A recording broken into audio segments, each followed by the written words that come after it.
Yo, what's going on YouTube? This is that kid Chris, and today we're going to be breaking down the Don Cannon Turbo interview. For those of y'all that don't know, Don Cannon is an executive producer. He's done a lot of production for artists such as Lil Uzi, and I guess he hosts this podcast now called the Tomorrow Network.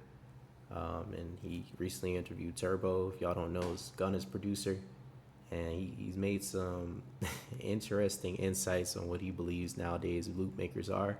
So I just want to put in my insight as a platinum producer that's got a song, billions of streams, and is done sincerely well as solo produced by me, and going into the business behind that, and also how I feel with using Loopmakers, because I do think Loopmakers still deserve the same respect. So I'm curious to hear his intake here. So yeah, we're gonna watch a little clip of this. I don't know how much I could play without getting copyrighted, and yeah, I'll be stopping it to put in my 2 cents where I think is necessary. So yeah, let's do it. Are sample choppers. Sample choppers. Why? Because that's the true art of producing. You know, it got weird with the business, you know what I mean? And them trying to take all of this shit. So I get that, but the essence of producing comes from chopping, you know what I mean? And like, I feel like a lot of these guys don't even know that, or don't even know how to chop, don't even know how to load it up. You know what I mean? So it's like, I don't respect it. I don't respect it. I don't respect it, bro. Let's start doing that at the beat battles. All right, so with this first take here, in terms of Loopmakers don't know how to chop up sound, I mean, I think that's pretty a crazy take. For one, I mean, sample chopping, loop making.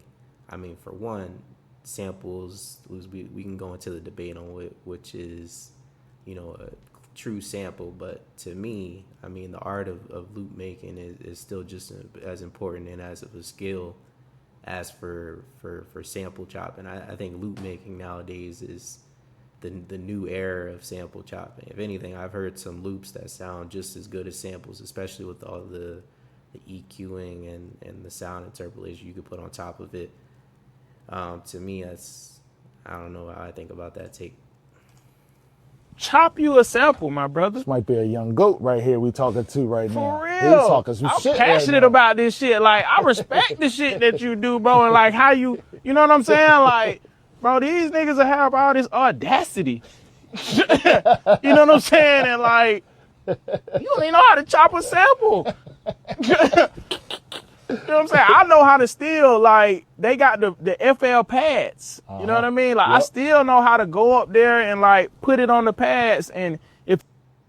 All right, so yeah, that's crazy. If anything, I wonder if he's saying this take to pay respects to Don Cannon, since he's an OG in the game. And I mean, he probably was using a machine back in the day to chop his samples, which now you can do everything in FL. So it's like, it's, you know, to me, it's like, I don't know if he was just saying this to pay homage to Don Cannon, but then the take about, hey, you know, I use the pads on my little my machine, or is it Kai Pro? I don't know what he's got, but to me, it's like, like, come on, bro, like, you're just pressing and drawing. That's the same thing as using a MIDI. That's, come on, man. And unless when I play it more, he's gonna go into more. He's doing it for samples.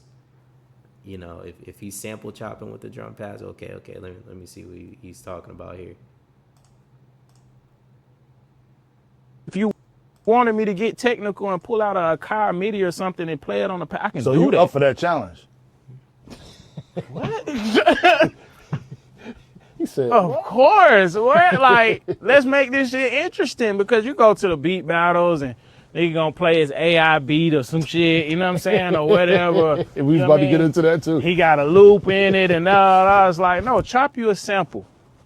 Let's see that, you know what I mean, and let's bring it back to the essence. You know, I respect what, you know, Tro did, you know, and going. Okay, so I hear what he's saying here about that. I think the art of live sample chopping, I mean, if we want to bring that back to beat battles, I'm all for that. I think that's really dope. But in terms of trying to put loop makers down there, I don't know. I can't really agree with that take there. But I respect Turbo. I respect Don Cannon and his opinion there. But yeah, let's finish this out. Back and learning all of that stuff, you know, with the MP and all that, it's like you can't not respect that when you talk That's right. about the essence of producing. That's right. Loop makers are sample choppers. Sample choppers. Why? Because that's the truth. All right, so that's the end of that there. My 2 cents here is I mean, no matter your process, you know, if you use a loop, and from what I'm seeing, I think Turbo uses a lot of loops for his work with Gunna. I mean, I've seen some of his breakdowns where he's actually chopping samples. I think that's dope. But the art of loop making to me is the same, if not, I think you know, with everything you do with AI vocal extractions and stuff like that, and the way I see some of the samples put together, the way I put together samples, I think the art's just about the same, if not just as creative as sample chopping using a machine micro, or a machine pro or whatever you use. But if anything, I think it's more efficient to just do it in the software now if you're actually going to be live sample chopping. But I don't know. I mean, for me, you know, I don't know Turbo's point here. Maybe he was just paying homage to Don Cannon. But yeah, I think it's kind of a crazy take, you know. And for one, I want to see his process of him actually, you know, chopping a sample up live or doing something. And I respect what he said, though, at the end, though, with Metro, with his project, and him actually going back and chopping up samples for his project, because I thought that was really dope. So, yeah, I mean, I'd like to see some more, you know, live samples. I think now they have a new, I think it's Machine, or one of them came up with like a sample chopper, like a VST that seems pretty cool. So I might use that and maybe do a beat breakdown or a live cook up on YouTube using that. But yeah, that's my 2 cents on this interview.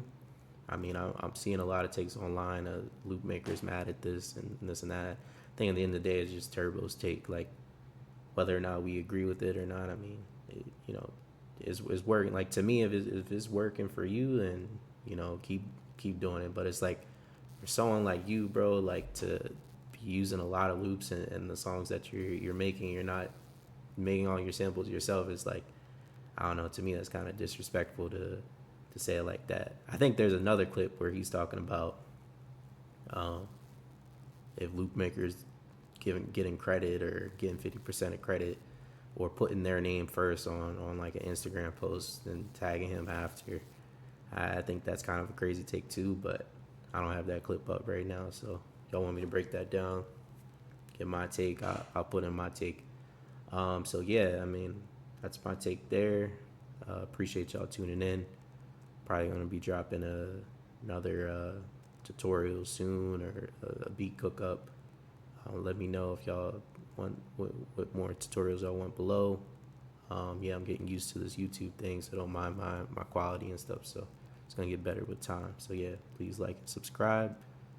Let me know what y'all want to cook up. Got a drum kit coming soon, loop kit coming soon, so definitely tune in. More breakdowns, more vlogs. So yeah, it's that kid Chris signing out.